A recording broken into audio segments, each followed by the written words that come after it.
Well, good morning, everyone. Thank you for joining us for this morning's media availability. I want to talk about schools. I want to talk about publicly funded education in the province today. And I want to say right off the top, both as a political leader, but more importantly, as a father, someone who is raising his two young daughters with his wife. Our daughters go to elementary schools here in York Region. I want Ontario's publicly funded schools to remain open. I believe virtually every parent with whom I've spoken over the last number of months wants the same thing. I believe the women and men who are working on the front lines in education also want the same thing. We know that publicly funded education, when it's done right, when it has the proper investments and the proper supports, is the most important way to create the kind of society and the kind of economy that we want here in Ontario. But it is only going to work if the schools are actually safe and healthy, if the classrooms are safe and healthy, if the kids, the teachers, the education workers, the principals, the custodians, everybody who works in or near a publicly funded school has all of the support they need so that the entire system is safe and healthy. And we know that right now, during this brutal third wave in Ontario, that increasingly the schools across this province are at risk. The kids, the teachers, and the other frontline education workers are at risk. Of course, we've seen in the last 24 hours in Peel Region, in other parts of this province, the decisions have been made by chief medical officers of health to shut down schools over the next number of days to try to get everything back under control. And I understand where they're coming from.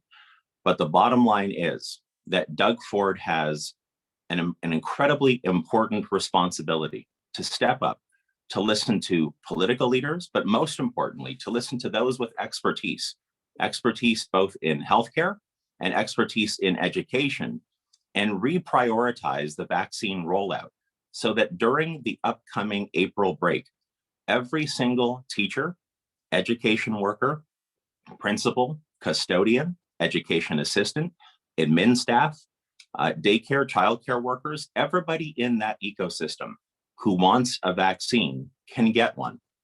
By reprioritizing the vaccine rollout to focus on publicly funded education, and by making that commitment today, later today, when Doug Ford steps to the microphones, I believe that is the best way for us to make sure that our classrooms remain safe, that our kids and everyone else in the system remain safe.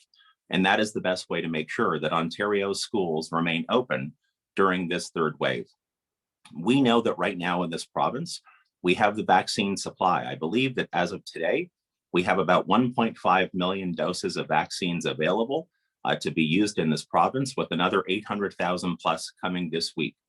We know we have the infrastructure, but we also know that many of the max vaccination centers that have been set up are actually not able to fill all of or use all of the capacity that they have. This is where we need competent, responsible leadership from Doug Ford and his team. So I'm calling on the Premier today to step to the microphones and say and confirm that he has a plan that he will competently roll out starting at the beginning of the upcoming April break at the latest, to make sure that by the end of that break, parents, students, teachers, and everyone else in the education system has the peace of mind knowing that Ontario's 4,800 publicly funded elementary and secondary schools are safe enough to stay open and get us through the balance of this third wave.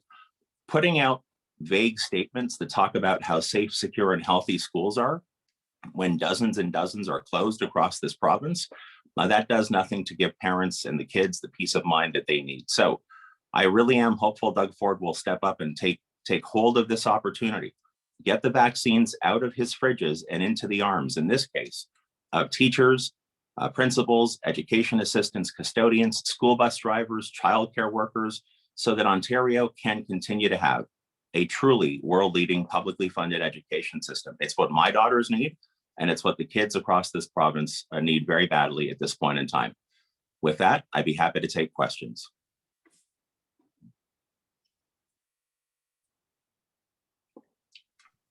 First question, Alan Halley from QP Today.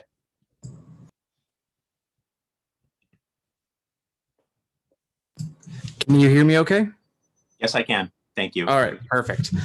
I was just wondering if you had any reaction to some of the other stuff that those medical officers of health wrote to the chief medical officer in their letter. Some of the other measures they'd like to see are like a stay-at-home order and taking more businesses off of the essential list. I was wondering if you could give me an idea of what you think of those ideas. Yeah, I will tell you, I think they make a really compelling case. We saw a lot of footage over the weekend of various shopping malls, for example, in the GTA, where the parking lots were sort of filled to capacity. The numbers continue to move in the wrong direction. Of course, I've just referenced this morning what's taking place in schools in Peel region and around the Guelph area and up in Northern Ontario. That situation is becoming increasingly dire. I don't think it's good enough for Doug Ford to just kind of say, we've got this under control and we're going to stand pat. Later today, when he provides an update to the province, I really believe he needs to take advantage of the upcoming April break that we have in our schools to make sure that our education workers across the spectrum have access to the vaccines. We also, and I said this last Thursday when the Premier announced his update, at that point in time, we have a series of other essential workers, whether it's in grocery stores or manufacturing and hotspots like Peel, Toronto, and elsewhere. I think those measures that needs to be taken into account today and added to the plan. And yes, I think we had our greatest success in this province when we were a bit tougher and we were a bit more decisive around the measures that are required. And so I would strongly urge Doug Ford to take very seriously the letter that he received from those other medical officers of health into account as he makes decisions today and in the coming days. Just a quick follow-up. What do you feel that the Ontario business community can take more stringent measures at this point? There's a lot of people out there who are hurting very badly. Yeah. So the other thing that I called for last Thursday, I know that about a week and a half, 2 weeks ago, when Doug Ford introduced his latest budget, he provided for a doubling of the small business support grant. What I said last week was, now that the numbers have gotten dramatically worse, I think it's time for him to update or amend his own budget and to triple that support grant. Ontario Liberals would support that move. I think that would go a long way over the next 4 weeks to helping those who've been hardest hit by the various closures. But the bottom line is, and I say this with the greatest of respect, understanding significant segments of our economy, in particular small business, personal care, restaurants, hospitality, tourism, have been battered so badly. We won't have a sustained and successful economic recovery and an ultimate reopening that lasts if we don't get the public health crisis under control. And I think so far, especially over the last number of months, I think Doug Ford's sort of half-hearted half measures have actually satisfied neither side of the equation. Businesses have gotten battered, many have lost their livelihoods, and people continue to get sick, ICUs fill up, and people are dying. That's the problem when you're taking a half-hearted, half-measured approach. We need decisiveness. That's why I'm calling on Doug Ford today to say teachers and others in the education system need to get vaccinated. I believe others on the front lines, I've talked about grocery stores, essential manufacturing, and others in the economy, they need to be reprioritized or put into priority sequencing in the vaccine rollout. And I think we should be tripling that support grant for small business at this point in time. Next question, Sneh Dougal from QP Briefing. Hi there, good morning. Thanks for Morning. taking our questions. I just wanted to get your thoughts on, yesterday we heard from several education unions that are calling for schools in hotspot areas to shift to remote learning, at least until educators can be vaccinated. I just want to get your thoughts on that and whether you agree with that kind of an approach. No, I appreciate the question for sure. And it's a tough thing to know for sure what needs to be done. Obviously, Dr. Lowe and Peel Region did announce over the weekend upon his consideration and analysis that it made sense to close the schools in Peel for the next few days, recognizing that the so-called April break is coming up next week. I believe the most important thing we can do is get ready for prioritizing everybody working in education for that April break. I'm really nervous that Doug Ford's going to leave it right to the last second. And then again, like everything else we've seen, his attempts to try to fix the situation will be half-hearted. They will be half measures. They won't fully get the job done. As a parent and as a political leader, I want our schools to remain open. I've noticed, my wife and I have noticed in our own daughters, the difference between how they're feeling, how they're behaving, how they're acting when they're in school versus here at home. But the most important responsibility I have as a parent is to protect them and to make sure they're safe.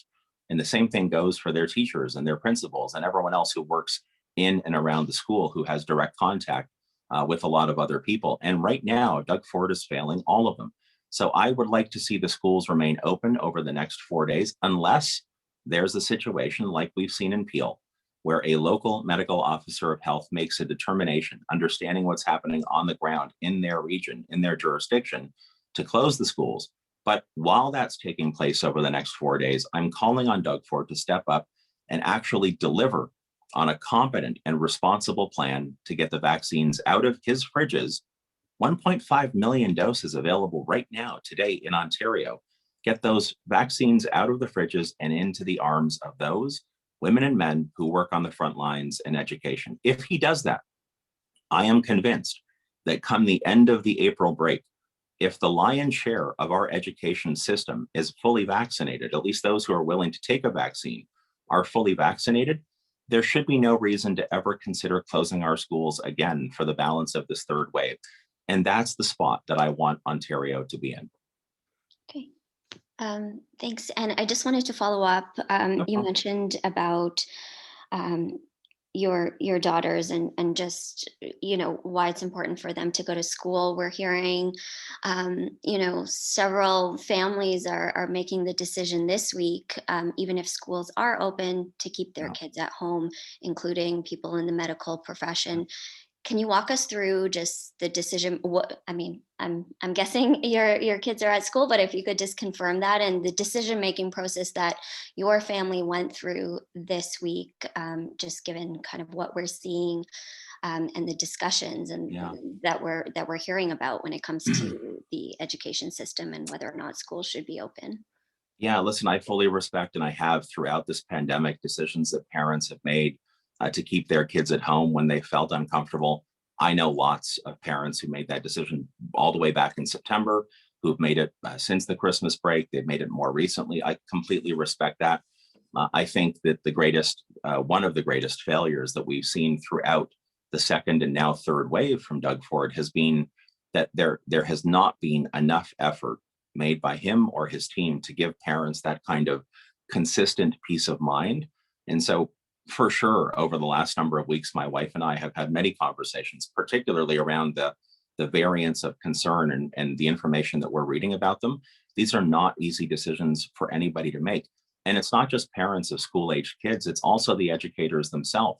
They know that they're putting themselves at risk, they're putting their families at risk. This is why it is so important for Doug Ford to step up and do the right thing. We have the vaccines. They're languishing in fridges right now across this province. He could be using publicly funded schools as vaccine hubs starting on the weekend, starting on the Monday of the April break. If you work at that school, if you're a custodian or you're a teacher or you're an education assistant, come to your own school, get the shot. I mean, I know I'm making it sound exceedingly simple, and it would take a lot to roll out, but what it really takes is competence and leadership and understanding one's responsibility. And to date on this front and on many others, Doug Ford just doesn't get it.